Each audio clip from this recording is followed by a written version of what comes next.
Andito ako ngayon sa McDo kasi sale lang McDo ngayon. May promo sila. Ayan ako na.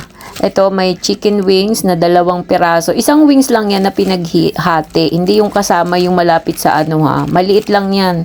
Tapos 4 na nuggets.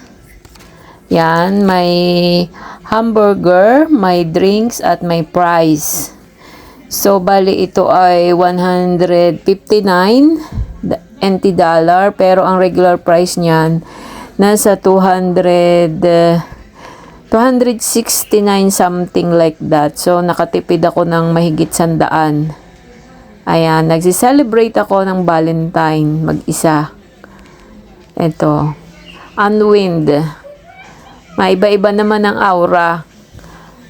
Yan, maiba-iba ng surroundings. Ito yung McDo, nasa 3rd floor ako. Yan, tapos kitang-kita yung ibaba. Tahimik. Ganyan dito sa McDonald's. Pwede kang matulog. Hindi ka pakikialaman. Yan. Ang ginagawa ng iba dito, order lang ng isang kape, isang hamburger o fries. Tapos magstay na yan, maghapon.